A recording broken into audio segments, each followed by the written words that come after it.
hacemos un enfoque sobre política, música, cultura, más política, historia sociedad, y, por si fuera poco, política.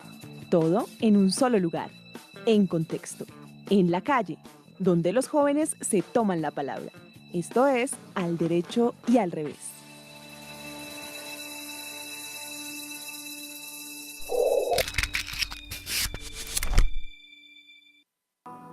Muy buenas tardes y bienvenidos una vez más a Al Derecho y al Revés, donde los jóvenes se toman la palabra. Hoy transmitiendo desde Sintopía Radio, como todos los martes a esta hora, y con una tarde bastante fría y unos días muy fríos. Quiero comenzar por saludar a Andrés Pemberti, que está hoy en la consola como todos los martes. Andrés, buenas tardes. Muy buenas tardes a todos, exactamente. Hoy estamos en un nuevo capítulo, en una nueva emisión de Al Derecho y al Revés. Muy agradecido con todos mis acompañantes y esperando que este programa sea muy... Bueno, también nos acompaña Coralina Durán, que está por acá en redes. Coralina, buenas tardes. Buenas tardes, Daniel. Buenas tardes a toda nuestra mesa de trabajo y esperemos les guste el programa de hoy. Adriana Ochoa también nos acompaña. Hola, Adriana. Hola, muy buenas tardes a todos nuestros oyentes. Esperamos que salgan bien informados el día de hoy. David Rincón también está por ahí. David. Buenas tardes para los oyentes. Iniciamos otro programa y cargadito de información de política, que es lo que nos gusta. Bueno, y comencemos, entremos en materia de una vez. Un agradecimiento especial para Andrés Gómez, que está también por acá ayudándonos con la transmisión en vivo. Y pues comentarles también, David, nuestras redes sociales. Sí, pues ya hemos emigrado, ya somos parte de ACN. De hecho, esta emisora hace parte de la Universidad ACN, Agencia Central de Noticias, y ahí nos pueden seguir. Estamos en Twitter como ACN, en Instagram como ACN. Ahí pues acabamos de hacer una publicación, también nos pueden seguir. Toda la información estará publicada en esa red. Y bueno, Daniel, ¿qué le parece si iniciamos ya con las tendencias? Listo, iniciemos. Pero antes, en Facebook Live estamos también en ACN para que nos sigan la página. Lo buscan ahí en Facebook como ACN y Agencia Central de Noticias, ahí nos van a encontrar y estamos en este momento en directo por ahí. Ahí nos pueden ver las faces. ¿Qué hay? Sí, señor. ¿Qué hay en Twitter y en las tendencias en redes sociales, David? Daniel y todos los oyentes, vamos a iniciar hablando de las tendencias más populares. Encontramos numeral Uribe es esperanza. No me ya diga. Se imaginarán de qué lado de la política es esa tendencia. Cristiano Ronaldo, a propósito de usted, Daniel, que acaba de ver alguno de los goles, no sé si vio alguno. Por supuesto, vi uno de cabeza que incluso es muy dudoso porque parece que no entra, pero la tecnología, digamos, que ya hay en el fútbol se da uno cuenta. ¿Aplicaron el VAR? No el VAR, sino la tecnología de la línea de que traspasa el balón. La cámara, es la cámara que está ubicada. La cámara que está ubicada encima de la como portería. Como en el tenis, cuando pasa la línea. Exactamente eso. Entonces, ahí pasa claramente el balón y es gol. Hizo tripleta. Sí, Cristiano Ronaldo anotó 3 goles. Hablando que pues Santiago Arias hace parte de Atlético de Madrid, estaba jugando Juventus contra el Atlético de Madrid por los cuartos de final de la Champions League.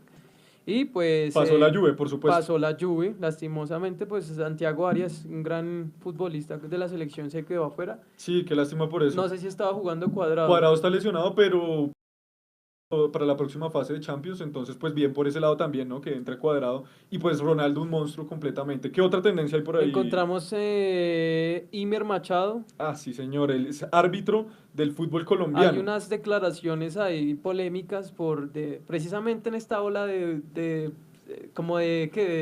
acoso sexual y de tema de acoso fútbol. Laboral y todo el tema del fútbol pues femenino. Hay unas denuncias seguramente también a un señor también denominado Oscar Julián Ruiz. Claro, el señor es árbitro también muy famoso. Sí, él tuvo como una ola ahí como de varios partidos pitados en los mundiales. Sí, claro, en Libertadores, y aquí mismo en la Liga, por supuesto, un árbitro muy famoso. Colombiano. Esa es pues por ahora las tendencias, Daniel. Estaremos hablando pues de más contexto político en el transcurso del programa. Y por ahí veo otra que en la W los árbitros denuncian. Entonces todo esto es un escándalo alrededor de los árbitros en el fútbol colombiano y pues digamos que han comenzado ya unas declaraciones de los árbitros en cuanto a acoso y pues ya dicen que tienen las pruebas en la fiscalía, por lo que ya vamos a ver otro escándalo más en el fútbol. Y bueno, la dirigencia del fútbol, de las federaciones en el fútbol colombiano, al parecer no son muy como muy respetuosas de sus empleados y de los que componen esas ligas. Porque si nos damos cuenta también hace poco, el señor presidente del Tolima dijo que el fútbol femenino era una cuna de lesbianismo y de alcohólicas. Entonces también, y él es un dirigente del Tolima y pues no le ha pasado nada hasta el momento por esas declaraciones, y además el señor es ex senador también, ¿no? Gabriel Camargo se llama él. Bueno, comencemos con los temas políticos y pues hablemos de todos estos temas que nos importan y de lo que habla el derecho y al revés. Comencemos por Adriana. Adriana, audiencia sobre glifosato en la Corte Constitucional. Bueno, esta fue una audiencia que convocó la Corte Constitucional Pública, donde se contó con la participación del expresidente Juan Manuel Santos y del presidente Iván Duque. Ambos mostraron puntos de vista diversos y muy contrarios. El expresidente Santos afirma que no está de acuerdo con la implementación nuevamente del uso de glifosato debido a los problemas de salud y del medio ambiente que esto pues Claro. infiere. Mientras que el presidente Iván Duque pide que se module y que se acepte la implementación de este uso debido a la expansión de los cultivos ilícitos que se han venido presentando. Claro, y han los aumentado en beneficios que porcentaje. podría traer, ¿no? Sí, según la Frente a- tesis del gobierno, es que estamos inundados en coca y literalmente usan esa palabra de inundados en coca y que por eso hay que usar las aspersiones aéreas con glifosato.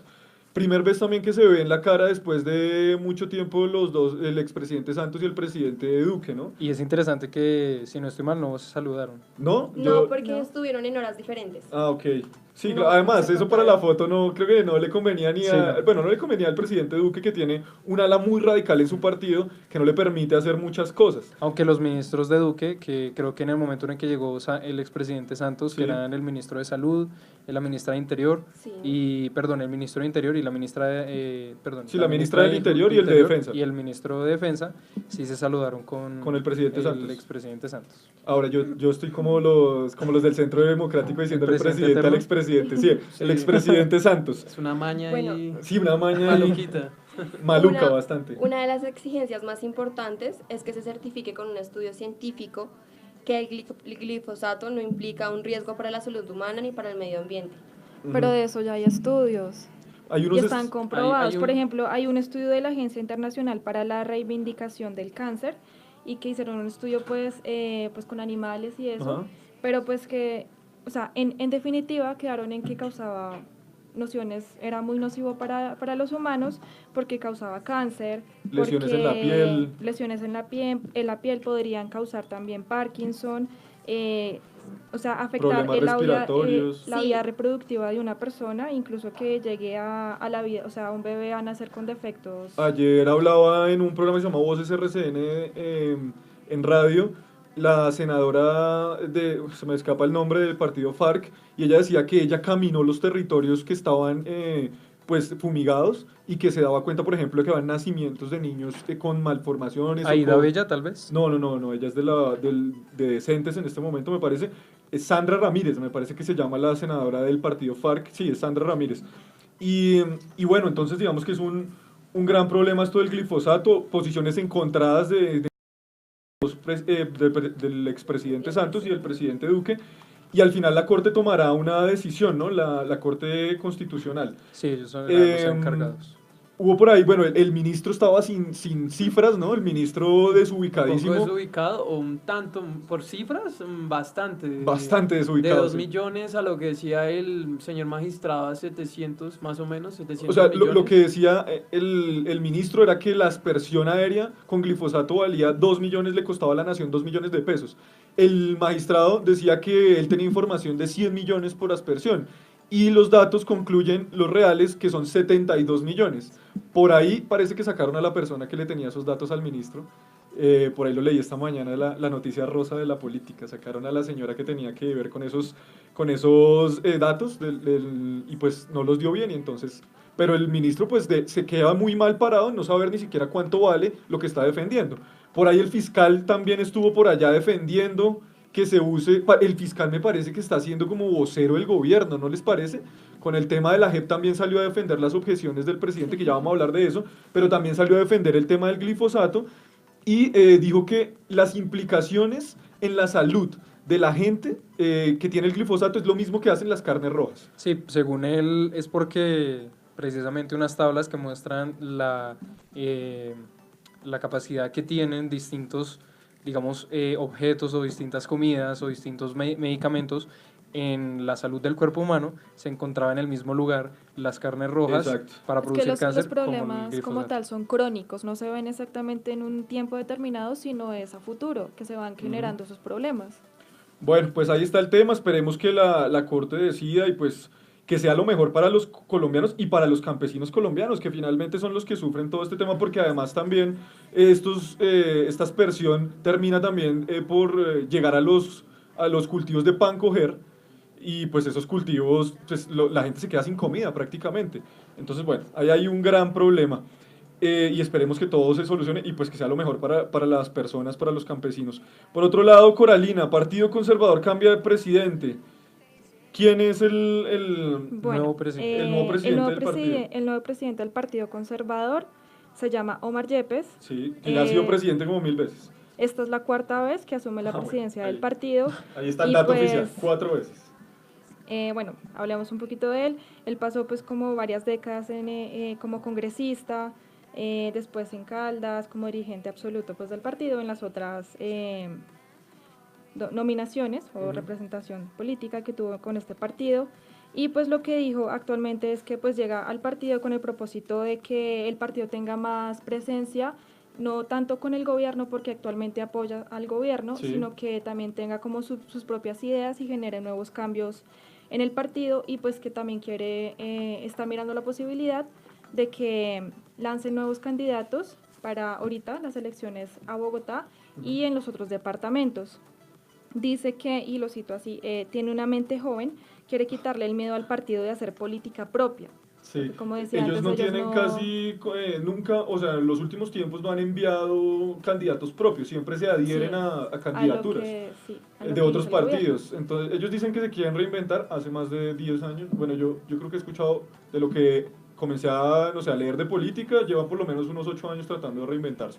Entonces, bueno, vamos a ver qué pasa con el Ahí Partido también Conservador. mencionó unos posibles aspirantes para la alcaldía de Bogotá, mencionó a Juan Carlos Pinzón, Ah, sí. a Juan Carlos Echeverry y a Miguel Gómez Martínez. Sí, bueno, vamos a ver si lanzan candidatura, que sería lo importante, ¿no?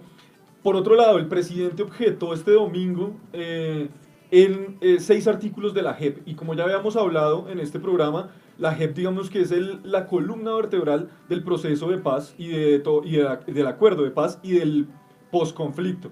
Entonces, digamos que esto lo que hace esto es una ley marco que lo que hace es darle más seguridad jurídica a la labor de la JEP, que recordemos que es encontrar, entre otras cosas, es encontrar verdad y dictar, digamos que unas penas alternativas con la condición de que se repare a las víctimas. Entonces, digamos que sin este marco, pues no hay mucha seguridad jurídica para los que son, digamos, para los victimarios o los actores del conflicto. El presidente, digamos que esta ley, marco, ya tenía, ya tuvo una observación por la Corte Constitucional y se le dio el aval para que pasara a sanción presidencial. Lo que sucede es que el presidente tenía todavía una opción de objetar esa ley, y es por inconveniencia, ya no por inconstitucionalidad, porque la Corte Constitucional ya revisó eso y le dio el aval. Ahora viene el presidente Duque y objeta por inconveniencia para el país.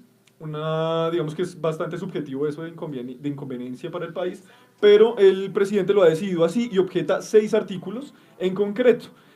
Digamos que pues eso ya estaba previsto, ¿no? Ya se sabía más o menos que el Partido del Centro Democrático le estaba pidiendo al presidente Duque objetar varios artículos de la JEP para no dejarla andar. Sin embargo, la JEP sigue funcionando. Patricia Linares, su presidenta, ha dicho en medios que como viene funcionando la JEP ya hace más de un año, va a seguir funcionando porque ya tiene, digamos que, jurisprudencia y ya puede, digamos que, actuar de esa manera como ha venido actuando. El problema, pues, es la legitimidad que le da la ley estatutaria de la JEP. El presidente, bueno, digamos que ha reparado en esos 6 artículos y básicamente lo ha hecho, digamos, por nombrar algunos, en que él no cree que esta ley le dé garantías a las víctimas de reparación, por ejemplo, de verdad. Y bueno, digamos que quiere también precisar que la fiscalía tenga también su modo de actuar en procesos que tengan que ver con la JEP y bueno, y otros artículos que precisa ahí en su alocución presidencial. Por otro lado, también dice que quiere hacer un acto, quiere presentar un proyecto de acto legislativo para modificar el acto legislativo de la JEP, lo que muchos dicen que haría inviable el proceso de paz, porque es como decirle a la guerrilla de las FARC como que ustedes se desmovilizan con unas reglas y luego yo a la mitad del partido les cambio las reglas y ya se desmovilizaron, ya están cumpliendo, pero ahora les voy a cambiar las reglas. Y digamos que eso no es, a ninguna vista es leal con una guerrilla que se ha desmovilizado y que hasta el momento la gran parte de la guerrilla ha cumplido con los acuerdos o por lo menos están en la civilidad y no siguen en armas ni delinquiendo tampoco. Entonces digamos que se abre digamos como una caja de Pandora y es que esto va a pasar al Congreso y en el Congreso puede que hayan muchas modificaciones y pues al final cambie drásticamente pues la ley estatutaria de la JEP y al final pues la JEP. Que en relación a ese hecho, Daniel, me parece interesante comentar cuando el día siguiente a lo que habló Duque se le preguntó a Paloma Valencia cuál era la posición que iba a tomar el Centro Democrático. Ellos precisamente afirmaron que ellos no se iban a quedar, digamos, en las mismas objeciones que había dado Duque Sí. el día anterior, sino que su partido iba a tomar también la decisión de poner, digamos, en diálogo la posibilidad de debatir muchos otros artículos de los 156 artículos, iba a poner muchos más a votación. Sí, eso es lo que va a pasar y es muy preocupante para el proceso de paz. ¿Qué viene ahora? Lo que viene es que el Congreso tiene que votar sí o no a favor o en contra de las objeciones que ha presentado el presidente. Para eso necesita una mayoría absoluta, o sea, la mitad más uno. Según las cuentas que hay, y como el presidente no tiene mucha alianza en el Congreso, puede que no le pasen las objeciones. Sin embargo, su ministra del Interior ya estará trabajando fuertemente para hacer alianzas, pero lo que tenemos concretamente es que, por supuesto, la oposición se irá en contra. No se sabe los liberales, aunque su presidente César Gaviria ya dijo que no iba a apoyar esas objeciones, por lo que ahí también hay una fuerza importante que estaría en contra del presidente Duque, y quienes vendrían a definir esto sería el Partido Cambio Radical, que hay tanto de un lado como del otro. Entonces vamos a ver qué sucede con esto, y pues esperamos que no haya mucho cambio en la JEP, porque como les digo, es cambiarle las reglas del partido a un grupo que ya se desmovilizó. Por otro lado, hay unas marchas programadas para este miércoles, ¿no, Andrés? Sí, me parece que... Sí, exactamente, a las en defensa de la JEP. 4 de la tarde. Hacia la Plaza de Bolívar y hacia las plazas las marchas en todo el país. Yo por ahí he visto unas Sí. publicaciones en Pasto, he visto otras en el Valle, en Cali, y pues por supuesto acá en Bogotá, supongo que en Medellín también habrán, y todo en defensa de la JEP. Vamos a ver si esto hace presión, aunque me parece inoportunas las marchas, lo digo de una vez, porque debieron haber sido antes de que el presidente tomara la decisión, por supuesto para mostrar un apoyo a la JEP que ya está constituida y que la Corte Constitucional ya dijo que tenía el aval para seguir. Vamos a ver qué sucede con esa presión que le va a hacer la sociedad civil al presidente Duque y al partido de gobierno y a los congresistas. Por otro lado, Andrés, ya hay candidatos para la alcaldía de Bogotá. Exactamente, Daniel. Pues bueno. Yo conté 10, Carolina contó 9. 9. ¿Usted cuántos contó? Tenemos 2, 3, 4, 5, 6, tenemos también 9 candidatos. ¿9? Entonces yo soy el equivocado. Pues es que lo interesante es precisamente notar que hay algunos de ciertos partidos que no se han No se decidido. han decidido, claro. O que están en la Nombrémoslo contienda. rápidamente, Andrés, porque se nos va yendo el programa. Bueno, pues por ejemplo tenemos a Miguel Uribe, que es un representante que se quiere lanzar por un movimiento propio que se llama Avancemos, así que fue a digamos, recibir firmas y ya ha recibido más de 400.000 firmas en menos de un mes. Así que Miguel Uribe Turbay, que Sí. pues precisamente por su apellido ya lo podrán relacionar. Hijo de Diana Turbay Exactamente, y pues nieto del expresidente. del expresidente Turbay. Turbay, por supuesto. Entonces él se quiere lanzar por su movimiento. Además, exsecretario de Peñalosa, ¿no? Y que viene a Sí. continuar la gestión del señor Peñalosa. Exsecretario Ténganlo de muy Peñalosa. claro. Ángela Garzón, que es la representante o la que quiere lanzarse para la alcaldía por parte del Centro Democrático. Hija de Angelino Garzón. Exactamente. Ujú. Entonces, pues ha estado haciendo también recorridos y, pues como sabemos, le ganó la contienda interpartidista. Sí. Pues a los otros... A Samuel Hoyos, Samuel Hoyos. y a Diego Molano, Diego concejal. Molano, a los otros dos candidatos. Navarro, que como sabemos con Navarro, Claudia bueno. López están, digamos que gestionando la alcaldía Para el verde. por parte del Partido Verde, entonces estuvieron también Navarro últimamente hablando con algunos, digamos, deportistas en una cancha en Atahualpa, Sí. y también está por ahí Lucho Garzón, por parte como de el Lo ala de- centro-izquierda. Vayamos definiendo las cosas.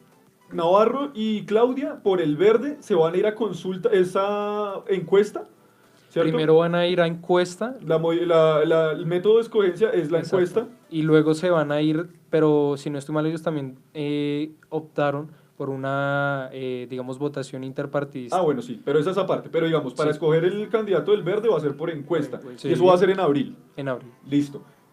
Sigue entonces, ¿quién está por ahí? Por ahí? Centro Democrático, pues ya Bueno, ya tenemos tiene a- su candidata. Como escuchamos ahorita, Coralina, que Cambio Radical también está revisando. Conservador. Eso, Está con los revisando al conservadores están señor, revisando.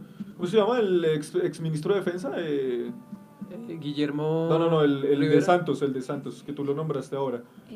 Bueno, mientras que lo recordamos, ¿quién sigue por ahí en la baraja? Juan También- Carlos Pinzón, del Conservador. Exacto, y también tenemos al candidato por el Polo Democrático, Sí, que es señor. el que ha estado, digamos que, como más debajo de esos, digamos, candidatos que ya se han Sí, mostrado. que no lo conocen mucho, por acá me preguntaron como quién es ese. El man, bueno, el ¿Cómo se llama? señor, El señor. ¿Cómo es- llama el man? Se llama Celio Nieves. Celio Nieves, y por ahí estuvo en el parque de, ¿cómo se llama el parque ¿Cuál? nacional? Ahí en la 39. En el Parque Nacional, Estuvieron presentando la exactamente. candidatura, ¿no? Y Celio Nieves, pues, este man es de FECODE, es Sí, él representante es profesor, ¿no? exacto, de los profesores, y pues él se va a lanzar precisamente con el eslogan de Un profe para Bogotá. También tenemos, pues, como les comentaba, Claudia López, y creo que se me escapan por parte de los liberales, quienes... No, por parte de los liberales no ha habido como... Ah, pues no hay todavía. Todavía por ahí tampoco está hay. Luis Ernesto Luis Gómez. Ernesto Gómez, que Luis Ernesto era Gómez. liberal, renunció al partido por lo que apoyaron al presidente Duque, y ahora está por un movimiento que se llama Activistas, que también es bastante interesante lo que quiere hacer, que además lo va a promover el movimiento En Marcha, que hace parte de todas las disidencias de los liberales, en donde está el exministro del Interior, del Guillermo Rivera. Guillermo Ahí sí, Rivera, y está el otro ministro Cristo, Juan Fernando Cristo. Juan Fernando Cristo, Ujú. también él se quiere... Cecilia Orozco también por ahí, Mm. varias figuras del liberal que se fueron del partido precisamente por haber apoyado a Duque. Exacto, pero digamos que como los que están ya desde un principio moviendo sus candidaturas, Ujú. son ellos. Por ahí está Jorge Rojas por el movimiento de Petro, de Él fue Decentes. secretario de Petro. Fue secretario de Petro de Salud, si no estoy mal. Está Holman Morris de ASI, que está caidísimo No, por la lo del imagen tema del acoso sexual, supuesto. No, bueno, hay acoso también a una señora, yo no recuerdo el nombre, y también el maltrato a su esposa, ¿no? También denunciado, pues, por la señora y por el abogado Abelardo de la Espriella, que, bueno, ya sabemos quién es. Sole mío. Oh.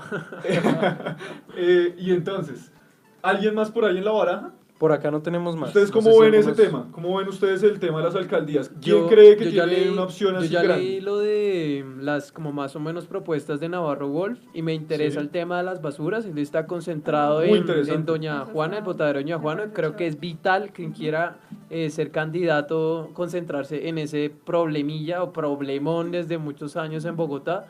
Y además concentrarse en el problema ambiental. Sí, porque él quiere como hacer, hemos estado, ¿no? quiere hacer como una economía circular con el tema de los residuos, que pues en esta época donde los residuos como que están en pro de gastar y gastar más plástico, botar al mar y pues Ujú. como que el tema ambiental es una preocupación para el candidato, creo que le está atinando al Y es el tema que tiene ambiental. la propuesta ambiental más Sí, innovadora. la ¿no? verdad sí, y eso me interesa Bastante y importante, sí. está acorde con el partido Alianza Verde que pues Que se supone que es verde, sí, ¿no? no, Partido verde en debería el de mundo tener significa ambiental. debería Fíjense- tener como esa concordancia con el partido. Claro. Fíjense que yo veo que puede que alguna de las precandidatas que tenemos llegue a ser alcaldesa. Yo veo, o sea, que puede ser también tienen fuerza. posible que, porque Claro. tienen mucha fuerza, las candidatas, tanto del Centro Hablemos Democrático de Ángela como Garzón, de Claudia López, eventualmente puede quedar en el Exacto. verde, pero nadie más. Mire, Claudia No hay López, otra mujer. Claudia López tiene una propuesta de hacer el sendero peatonal por la séptima, Sí. pero Personalmente yo estoy en desacuerdo porque creo que va a haber una intervención fuerte en el tema de los cerros Sí. y bueno, eso para nada es beneficioso para el tema pues, de los Ahora nos- árboles y aún se van a talar más Claro. árboles y bueno. Ahorita todavía no se ha vislumbrado muy bien todas las propuestas, pero ya vemos cosas como las que dice David. Ya vemos algunas señitas, pero el que se ha adelantado muchísimo es Navarro, que lleva haciendo campaña casi un año. Sí. Y por lo menos también habla del metro. Y habla de que hay que extenderlo más de la 72 hacia allá, hacia el norte, hacia allá, Hacia Suba. para los que no nos están viendo, hacia el norte. Y entonces, con la idea de que, por supuesto, ayude con la movilidad de Bogotá, que está terriblemente. Además, la propuesta del señor Peñalosa, que es volver peatonal la Caracas, por favor. Estamos, si la Caracas existe y está vuelta a nada a la ciudad, ¿cómo sería sin la Caracas? No. El señor dice, no, que por la 11, que por la 15, imposible. Con No, y- rutas alternativas, pero aún así no Pero va a es que no se funcionar. puede. Además, si van a intervenir la séptima como él quiere, entonces ¿por dónde va a Va a ser transitar? imposible, la verdad. Y en ese orden de ideas, Ángela Garzón, que es la candidata al Centro Democrático, por una parte, digámoslo así, que lo siguen por la tendencia política de derecha, gente adinerada, gente bien, pues gente Gente de de bien. bien, Alan.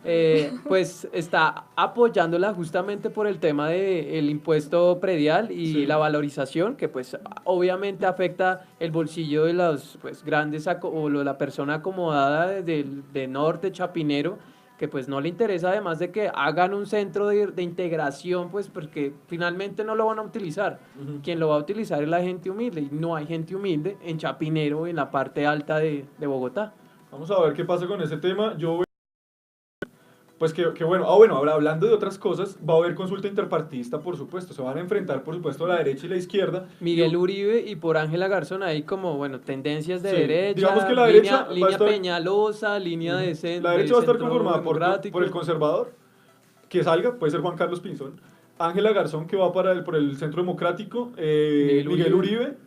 ¿Y quién más ven por ahí? No, y ya el resto son de izquierda, digamos, la que salga candidatura del Verde, Holman Morris, Jorge Rojas, Luis Ernesto Gómez. Claudia. Bueno, vamos a ver qué va a pasar. Va a estar bueno, de todas formas la contienda electoral va a estar buena y vamos a ver qué pasa con esas propuestas. Sí.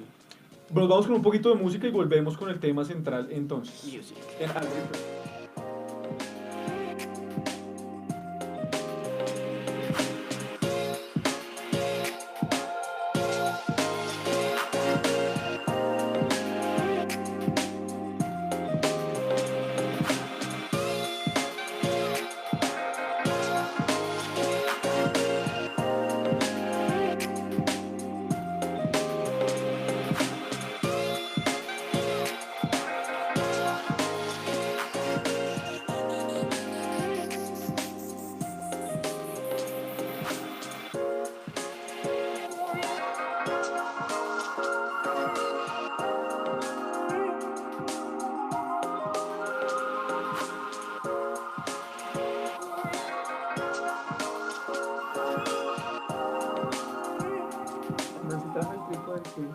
Volvemos al derecho y al revés, y nuestro tema del día son las guerrillas latinoamericanas. Nos extendimos bastante en nuestra parte de actualidad, pero bueno, era importante hablar sobre la alcaldía, la JEP. claro. Bueno, es que ha estado movido el tema, ¿no? El glifosato, ha estado muy movido el tema político, pero vamos a intentar sacar adelante el tema, y si no, les prometemos que hacemos segunda parte. No, y aparte no hubo programa la vez pasada, entonces Claro, tocaba como claro. sacar todo eso que Y, estaba ahí metido. y bueno, y ya tenemos transmisión en vivo por Facebook, que eso, digamos que nos alegra muchísimo a todo el equipo del derecho y al revés. ACN en Facebook nos pueden Y seguir. así vamos a seguir de ahora en adelante y esperen cosas mucho mejores, por supuesto.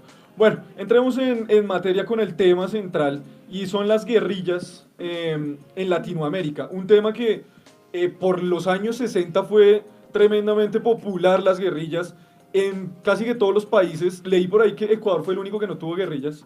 Y casi que todos los países de Latinoamérica tuvieron su propia guerrilla o guerrillas. Incluso fueron, creo que en todos, guerrillas. Y bueno, aclaremos qué es una guerrilla. Principalmente, pues es un movimiento armado, ¿sí? Revolucionario, con ideales políticos y con vocación de poder. ¿Esto qué quiere decir? Pues que tienen toda la intención de derrocar un gobierno que esté puesto en el país y a través de la vía armada. Nacen generalmente cuando existe un inconformismo, un gobierno que de pronto consideran ilegítimo o una buena parte de la población civil considera que es ilegítimo, y ahí digamos que es como el escenario perfecto en donde nacen las guerrillas y por supuesto que tienen que tener un apoyo del pueblo, de la opinión también pública, porque de lo contrario, pues digamos que se convierten en delincuentes únicamente. Generalmente los gobiernos de turno lo que quieren hacer ver a través de medios de comunicación es que esos grupos guerrilleros son delincuentes, por supuesto. Esa es la primera arma que tienen los gobiernos de turno para enfrentar las guerrillas y de tratar de deslegitimarlas. Sin embargo, pues muchas veces, como hay ausencia de Estado en los territorios, como pasó acá en Colombia, que territorios como el Meta, el Caquetá, la Guajira, el Santander, en el Catatumbo, norte de Santander y varias regiones del país, el Cauca, en donde faltaba Estado, donde el Estado nunca apareció, donde por allá no había ni acueducto, ni luz, ni nada, llegaban estos grupos guerrilleros a imponerse como autoridad y en muchas ocasiones lo hicieron de una manera no digamos armada ni tampoco atacando a la población, sino siendo más bien civilizados. Sí, como tratando de ser el Estado que falta, siendo ellos el Estado. Garantizando Sí, pues, seguridad. Exacto, garantizando derechos, por ejemplo, como Fíjese el que, agua. Por exacto, ejemplo. normalmente las guerrillas tienen esa particularidad, es que entran a territorios en donde la presencia estatal Es es nula. nula y no a través de la presencia armada se manifiestan, sino a través como del apoyo mismo de la población. Sí, Y para, ya es para luego, ganar legitimidad. cuando tienen una legitimidad como municipal o regional, que al momento de buscar una legitimidad nacional, chocan con los gobiernos Claro. y chocan con las autoridades nacionales y ahí es cuando buscan Pues, otras formas entonces, para... Lo hemos escuchado en la llegar al Leticia, poder. en Leticia, en la parte amazónica, eran quienes impartían como orden en los bosques y a la vez es interesante porque la comunidad dice, según bueno, algunas entrevistas, que eran quienes ayudaban a generar orden y precisamente cobraban como un tributo para que la gente no siguiera Sí. quemando bosque, porque pues yo como campesino primo primero mi ganado, Claro. entonces pues era quien Ahora, generaba ese orden. Poniendo el ejemplo concretamente de Colombia, digamos que acá en la ciudad pues se siente que la propaganda digamos, de los gobiernos de turno tratando pues de ir en contra de las guerrillas y en las regiones entonces hay un apoyo que busca ser legítimo y legitimar a las guerrillas. Bueno, de esta manera nacen entonces las guerrillas y así se consolidan. Generalmente pues como les digo tienen éxito debido a la ausencia de Estado en los territorios y bueno, ahí es donde ellos comienzan a ejercer autoridad. Entonces la lucha guerrillera no es un fenómeno reciente, ¿no? Esto viene también desde la época colonial, cuando nos colonizaron acá en Sudamérica y bueno, toda América. Entonces después para poder tumbar al gobierno español se crearon estilos de guerrillas, ya se hablaba en ese momento de ese estilo de guerrillas, pero las luchas digamos que estas luchas ya más concretas de guerrillas se manifiestan ya en la década de los 60 debido al fenómeno de Cuba, ¿no? El fenómeno cubano. Cuba fue un gran referente en Por esa supuesto. época. Digamos que ellos son los que se inventan, digamos, este estilo digamos, de combatir esos gobiernos ilegítimos que creen ellos que son ilegítimos de esta manera, de una guerra de guerrillas, digamos, comandada también pues por Fidel Castro, ¿no? Después Cuba comienza a financiar las guerrillas de diferentes países de Latinoamérica. Era un poco reflejada esa impotencia del pueblo digamos, en esa organización política armada, por decirlo así, ¿no? Hay unas cuestiones ideológicas detrás, pues eso es lo que se aspira Sí. muchas veces. Ahora, la revolución cubana se dio entre el 58 y el 59 y en América Latina comienzan las guerrillas a salir a partir de 1961 y ahí comenzamos a ver el crecimiento exponencial en diferentes países de la región. Digamos que los elementos esenciales que generan la identidad de las guerrillas son bueno, un carácter antiimperialista en ese momento, ¿sí? Ir en contra del imperio yanqui, el imperio de Estados Unidos, y tiene su ideología socialista, revolucionaria, y un anhelo como de edificar un orden inspirado en lo cubano, ¿no? Hay muchas tendencias que uno puede escuchar como marxista-leninista, Exacto. marxista, pues hay como varias tendencias ahí de acuerdo a quién tuvo la aplicación de su modelo socialista en un país. Esa era la idea de que prácticamente toda Latinoamérica fuera como que se asemejaba a un socialismo, Exacto. Y que adoptara el socialismo. Exacto. Esa era como la lucha también del Che, ¿no? El Che Guevara, Ernesto el Che Guevara, ese era su ideal y era hacer un recorrido por toda Latinoamérica fundando guerrillas y sacando del poder a dictadores. Porque, por ejemplo, en Bolivia, cuando el Che Guevara llega a Bolivia a hacer, digamos que esa guerra de guerrillas, Proselitismo y alguno así. sí, ese proselitismo, esa propaganda política de las guerrillas, se encuentra con un dictador, el dictador, ya les digo el nombre, el dictador boliviano. Yo creo que hay como hubo precisamente una necesidad. Yo me refería a Daniel y compañeras y oyentes a que cuando hubo la necesidad del Y pueblo compañeros. y compañeros, camaradas, no mentira. Pues hubo esa necesidad precisamente de como había esa represión de dictaduras, que la gente se uniera de alguna manera a ese contracultural, a contrahegemonía de las dictaduras que todo querían como controlar en sus países, tal cual como lo que iba a hacer en Bolivia, ¿no? Ujú, sí. Bueno, antes de continuar con el tema del día, tenemos unos saludos, y ya que volvimos a las redes sociales, principalmente a Facebook, con nuestra transmisión, tenemos por ahí un saludo de Alejo Rosas, que nos manda saludos, y también de David Vargas por ahí nos dice que buen programa y que saludos para todos. Continuando con el tema de las guerrillas, hablemos bueno, escogimos unas guerrillas, no podemos hablar de todas las guerrillas en Latinoamérica porque nos quedamos acá todo el día, pero escogimos, por ejemplo, en México, el caso México, Andrés. Así es, Daniel. Y bueno, digamos que principalmente tenemos en México dos guerrillas. Uno, el Movimiento de Liberación Nacional Tupamaros, Sí. que fue un movimiento que se gestó, así como ustedes ya lo comentaban, desde los años 60, pero también Pero tenemos... en México, Sí, y aunque es interesante aquí comentarles que, digamos, actualmente siguen existiendo grupos guerrilleros, y hace poco, por ejemplo, en 1994, nace la guerrilla zapatista en México, y también se tienen, digamos que datos acerca de otros ejércitos populares o ejércitos, digamos, de liberación, como el Ejército Popular Revolucionario, el Ejército Revolucionario del Pueblo Insurgente, el Comité Clandestino Revolucionario de los Pobres, el Ejército Villista, las Fuerzas Armadas Revolucionarias del Pueblo y la Tendencia Democrática Revolucionaria, para un total de 7 o 8 grupos guerrilleros que han existido en México y que aún tienen, digamos que, unas pequeñas células o unas pequeñas bases. hay una aclaración, los Tupamaros es de movimiento guerrillero De Uruguay. Pero vea Uruguay. que más adelante le quiero hacer una aclaración. Bueno, ahorita me hace la aclaración. Ah, Continuemos, sí, Andrés. sí, entonces... Ese movimiento, el EZLN, zapatista. el zapatista, es muy interesante. Exactamente, Daniel. Pues, Hablemos de ese concretamente para agilizar. inicia en 1994 en México, ya que nace, digamos, alzado en armas este movimiento en el estado de Chiapas para luchar por los derechos de los pueblos indígenas y los campesinos. Los guerrilleros armados nacieron inspirados en un líder llamado Emiliano Zapata. Entonces, Marcos, el subcomandante Marcos... El subcomandante Marcos, muy famoso, ¿no? Exactamente, él era el ideólogo y portavoz del ejército zapatista, y de acuerdo a lo planteado, digamos que planteó un levantamiento, una insurrección armada en el estado de Chiapas, y con la emisión de la declaración de la Selva Lacandona, declararon la guerra al gobierno mexicano pidiendo trabajo, tierra, techo, alimentación, salud, educación, y pues digamos que todas estas aristas sociales, económicas y políticas que normalmente se les Hay- restringen a ciertos grupos Hay una sociales. entrevista en BBC sobre el subcomandante Marcos, Sí. y hay una acotación chiquita ya para, pues, tal vez que culminar México. Él dice que él no se ve como esa figura de Lenin, de, no sé, de chavista, que son como Sí. algo así, como un culto a la personalidad de estas figuras políticas, sino que al revés, él quiere hacer algo más, que sea una colectividad de pensamientos y como un tanque de pensamiento político, y no que se vuelva como una idolatría a un líder Sí. político. Es un movimiento muy interesante. El subcomandante Marcos, digamos que no tiene un rostro, no se le conoce un rostro, y generalmente está tapado por un pasamontañas, y eso también se ha vuelto un ícono para esa guerrilla, ¿no? No.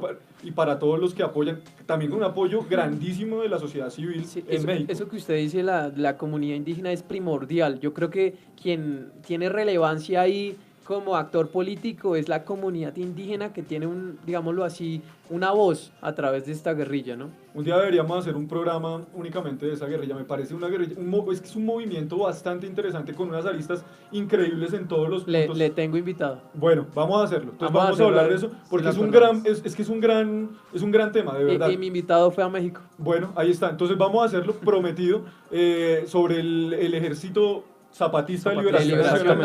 Nacional. Para avanzar, pues, porque es que de verdad que Hay se nos muchas acaba el guerrillas. tiempo, hombre. Vamos con panorama global y ya volvemos al derecho al revés.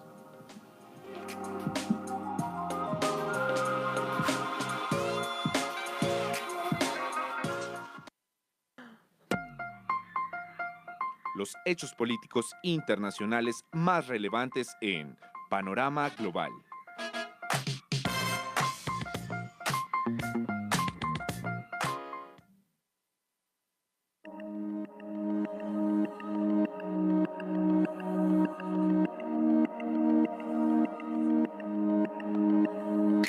Caught some feelings, yeah, I'm into you. Oh my god, now what am I gonna do? Sexy, be my baby, be my lover, drive me crazy. Pause, switch focus. I'm in love, but I won't let you know this. Let go of it, I undo my thing, and I know you come back like a boomerang. I let go of it, do my thing, and I know you come back like a boomerang, like a boomerang, bang, like a boomerang, like a boomerang, bang, like a boomerang. Let go of it, do my thing, and I know you come back to me like a boomerang, like a boomerang, bang, like a boomerang, like a boomerang, bang, like a boomerang. Volvemos al derecho y al revés con Panorama Global. Adriana, ¿qué hay en Panorama Global hoy? Bueno, una de las noticias más importantes y recientes fue la investigación que realizó el The New York Times acerca sobre lo sucedido el pasado 23 de febrero en Venezuela sobre la quema de las 600 toneladas o los 2 camiones que contenían ayuda humanitaria y que a través de los medios de comunicación se decía que había sido la quema de medicamentos y el otro camión contenía alimentos que iban a ingresar al país. Pues tras esta investigación se dieron cuenta de que todo esto fueron declaraciones falsas, ya que la Agencia de Estados Unidos para el Desarrollo Internacional, que es la encargada de dar la ayuda humanitaria, afirmó que ninguno de los camiones que iba a ingresar al país contenía medicamentos. Por otra parte, en los residuos de lo que quedó de los camiones incinerados, se encontraron... ¿Qué se encontró? ¿Qué se encontró? Qué pena. Se encontraron... Corta corta uñas. No, es que acá me están... Cables. A ver, Sí, contémosle o a los oyentes, es que lo que Adriana pasa es que cuando tengo la- habla le pega a la mesa y entonces eso se escucha en los micrófonos Perdón. y entonces no, Continúa, yo es continúa. como, yo le Se estoy cogiendo la encontraron mano para corta que... uñas, Ajá, alambres, continúa. pitos, que pues obviamente Pues eso no es se ayuda pedían para humanitaria, las ¿no? protestas. Ajá, por eso mismo lo que tú decías, la Cruz Roja no lo miraba como una ayuda humanitaria. Por otra parte, la ayuda humanitaria no fue incendiada por orden del gobierno de Nicolás Maduro, sino que lo que pasó fue que la oposición lanzó 2 bombas Molotov Desde el lado colombiano, ¿no? desde el lado colombiano y accidentalmente, porque no podemos decir que haya sido con intención, No, sí se ve como accidental, ¿no? una de esas bombas cae en los camiones y genera el incendio. Ajá. Y es que hay un video Ajá. donde hay un joven, un muchacho, Sí. un señor que lanza una bomba molotov y se le va la botella por un lado y el fuego por el otro y cae sobre el camión. Y ahí es donde comienza Ese la... video fue reciente, yo lo vi, de hecho lo emitió Canal 1, pero pues no fue como novedad hasta que precisamente The New York Times dijera Saca como esa ese estudio, esa investigación. investigación más, como más ardua, ¿no? Claro, y además decían que se había perdido un pedazo del video, ¿no? Sí, eso es lo que les iba a decir.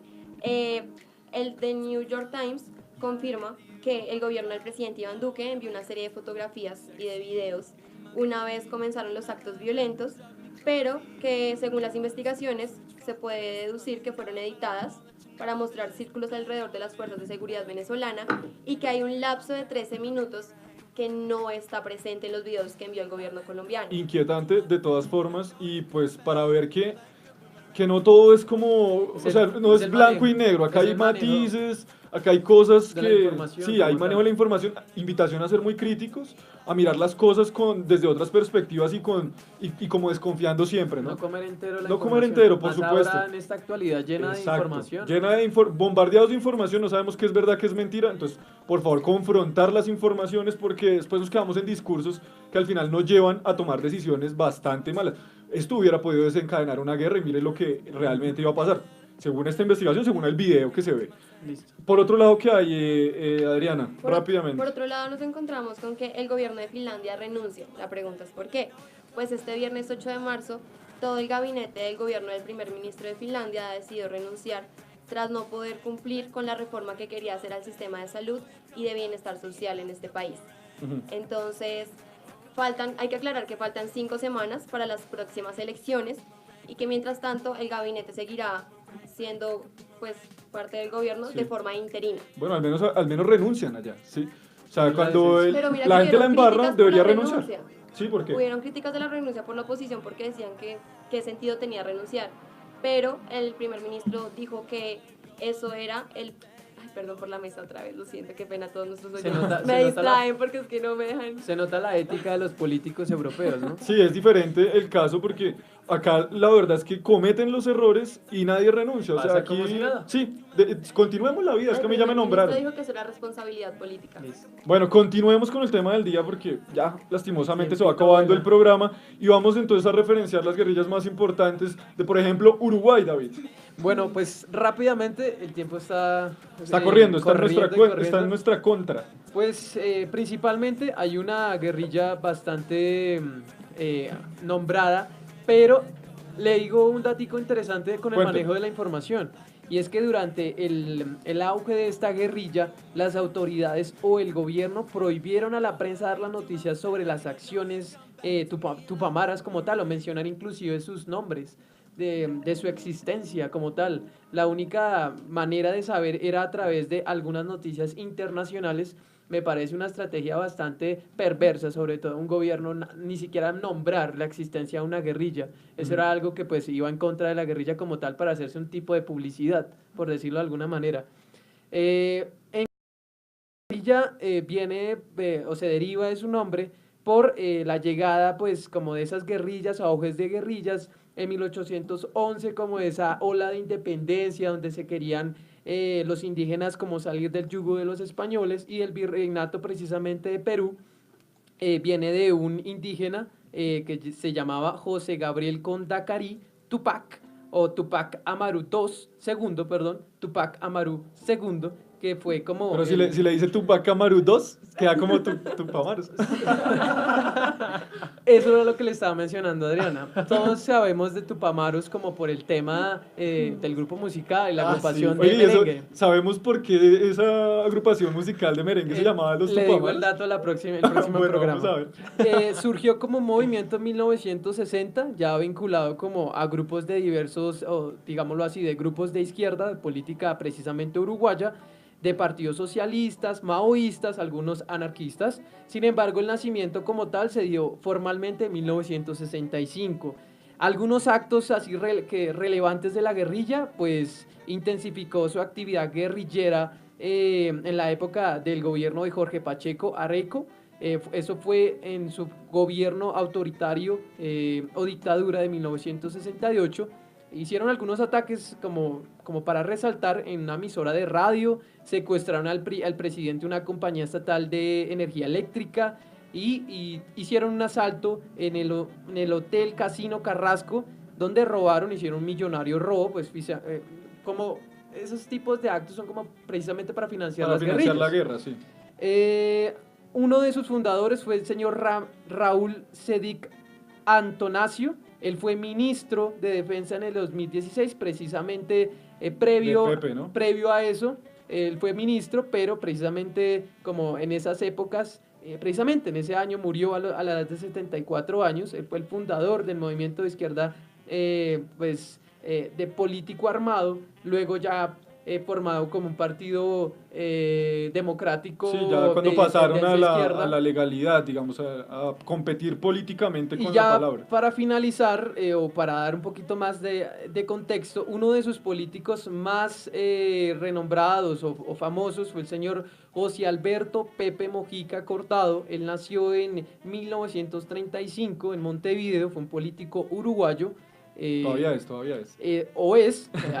Queremos que dure mucho tiempo, es un Es señor un bastante referente, sabio. es un referente de la política mundial. Los invito a que escuchen uno de sus Él tiene discursos en la ONU y en la OEA. Él tiene una videocolumna para El País, ¿no es? Él hace como, a veces sale como opinando de ¿Estilo algunos youtuber o algo temas. Sí, así? estilo como, pues no youtuber, lo sientan en una sillita y él le opina Bueno, sobre diferentes con temas. eso basta, ese señor tiene una sí, sabiduría una profundidad bastante buena. Sí.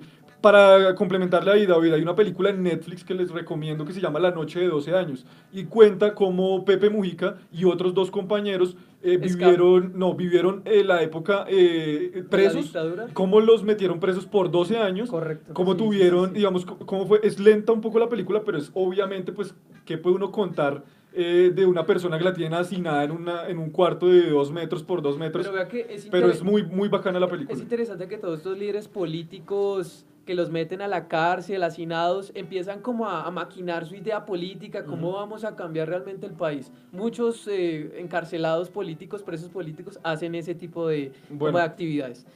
Y ya para finalizar, precisamente iba a decirle eso. David está finalizando hace 10 minutos. Pepe Mojica, este ya es como la cúspide del tema de la guerrilla como tal en Uruguay, es que se diluyó como tal y en el año 1973 fueron como apaciguadas o terminadas, derrotadas por el gobierno de la dictadura del presidente Juan Mario Borbaderri, pues como tal hubo una dictadura, recordemos, de 1973 a 1985.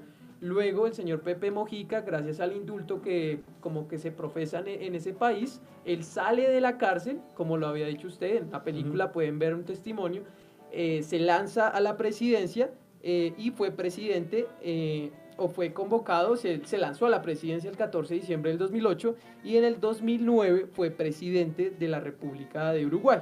Oiga, ¿qué hacemos? Nos quedan por fuera un montón de guerrillas en Latinoamérica.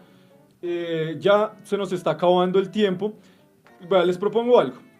Hagamos un segundo programa el próximo martes de guerrillas en Latinoamérica y podemos abordar ya de fondo otras, porque es que nos queda, por ejemplo, Chile, nos queda Perú, Bolivia, nos queda Cuba incluso, nos queda Bolivia, o sea, nos quedan un montón Colombia.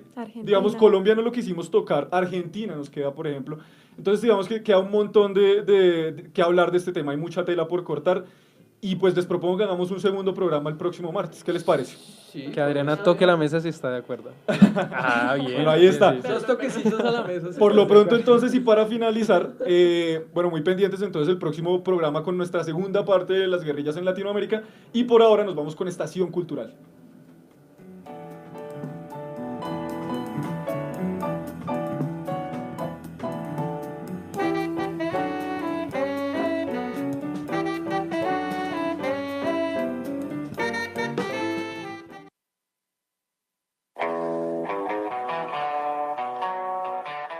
El cine, el teatro, los conciertos y los eventos culturales tienen una parada en la Estación Cultural.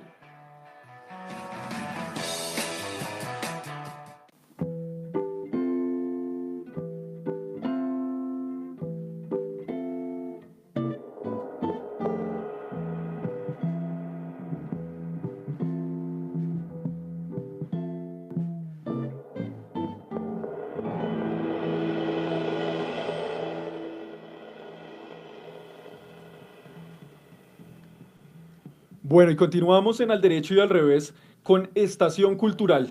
Andrés, ¿qué tenemos de recomendaciones para nuestros oyentes en Estación Cultural en Bogotá? Bueno, pues hoy les traigo dos eventos que esperamos que ustedes puedan visitar también. El primero es un conversatorio llamado Comunicador Social, Retos y Desafíos de la Profesión. Es un conversatorio que está dirigido a los estudiantes de la Universidad Central, que se llevará a cabo mañana, marzo 13, en el Teatro de Bogotá de la Universidad Central, que queda en el centro, en la calle 22, con Quinta, desde las 8:30 y hasta las 11 a.m. Entonces va a ser precisamente un diálogo entre Alejandro Pino Calat, que es el director de Publimetro y también un presentador y, digamos, locutor en Fox Sports Radio. Sí, ha tenido Marcial varios programas, ha sido director de Gol Caracol. Sí. Bueno, tiene ahí varios cargos, es un periodista, digamos, que muy reconocido. Sí, exacto. También está Marcial Muñoz, director de Confidencial Colombia, que también es un medio encargado precisamente de la labor periodística.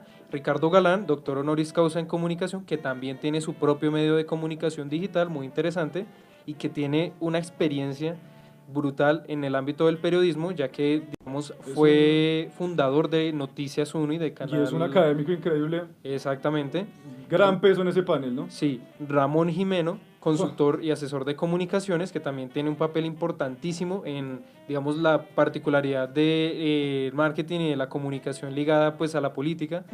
Y María Teresa Ronderos, periodista especializada en ciencia política, que también tiene un papel muy importante en el ámbito político. Sí. Y por último, el moderador, que precisamente va a ser acá nuestro director, Daniel Romero, que va a ser el encargado. El que menos tiene títulos, el que no se ha graduado de la universidad. Pero el que allá va a dar la pela, La como cuota se del dice. programa. Bueno, sí, allá va a estar al derecho y al revés, eso es lo que va a Presente. pasar. Vamos a estar moderando allá, voy a estar moderando esa conversación muy a propósito de todo lo que estamos hablando por estos días sobre la evolución de los periodistas y cómo es el papel del periodista y el comunicador social en los medios de comunicación y esa evolución que tienen los medios de comunicación, esa migración digital, por ejemplo, y todos los retos que nos esperan a nosotros como comunicadores sociales.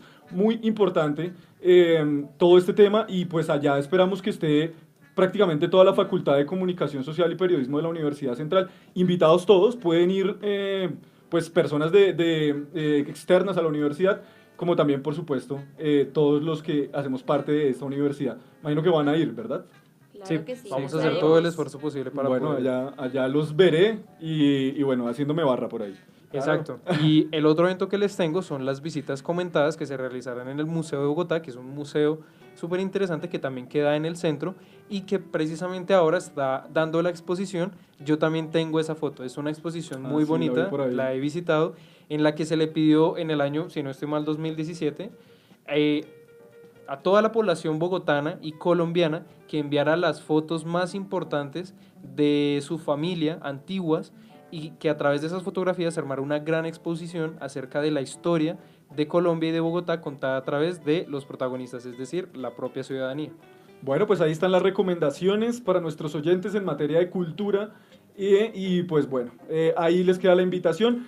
Nos vamos, les prometemos entonces el próximo programa, la segunda parte de Guerrillas en Latinoamérica y quédense muy conectados a nuestras redes sociales. Vamos a estar también por ahí con una posibilidad, les cuento de una vez, de entrevistar al rector, así que hoy estamos haciendo toda la gestión para que si tienen un interés en cosas de la universidad, ya se vayan pensando sus preguntas. Vamos a hacer algo muy interactivo y pues nada, estén pendientes ahí. Esto fue Al Derecho y al Revés. Agradecerle, por supuesto, a Andrés Gómez que nos está ayudando con la transmisión de Facebook. Ahí está, Andrés, levante la mano para que lo vean ahí. Los fans. Y agradecerle a todo el equipo de Al Derecho y al Revés que hace esto posible. Nos vemos el próximo martes. Chao, chao.